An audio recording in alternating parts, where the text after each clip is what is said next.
এটা তেজপাতা, মেথি হাফ চামচ, 3 টুকরা দারচিনি, হাফ চামচ শাহি জিরা, হাফ চামচ মরি, হাফ চামচ কালো সাদা সরষে বাটা, 1 চিমটি কালো জিরা, 4-5টা শুকনা মরিচ, হাফ চামচ মেথি, সব একসাথে ড্রাই রোস্ট করব।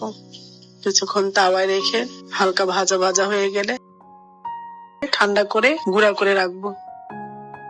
মশলাটা আচারি মুরগির মধ্যে দিব। এরপর কড়াইতে সরষের তেল দিব হাফ কাপ।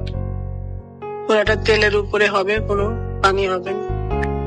হাফ কাপের মতো পেঁয়াজ কুচি দিব, যেমন 6-7টা পেঁয়াজ কুচি। পেঁয়াজটা ভাজা ভাজা হয়ে আসলে 1 চামচ লবণ, 1 চামচ রসুন বাটা, 2 চামচ মরিচের গুঁড়া, হাফ চামচ হলুদের গুঁড়া দিয়ে মশলাটা ভালোভাবে কষাবো। এবার হাফ কাপ পানি দিয়ে মশলাটা আরো কষাবো। মশলাটা কষানো হয়ে গেলে হাফ চামচ আদা দিয়ে আরো ভালোভাবে মশলাটা কষাতে হবে, যাতে আদা রসুনের গন্ধ না লাগে। মশলাটা ভালোভাবে কষানো হয়ে গেলে এখন আমি আগের থেকে কেটে ধুয়ে রাখা মুরগিটা দিয়ে দিব, 1 কেজি পরিমাণ। মুরগিটা দিয়ে ভালোভাবে নাড়াচাড়া করে ঢেকে 10 মিনিট রান্না করব।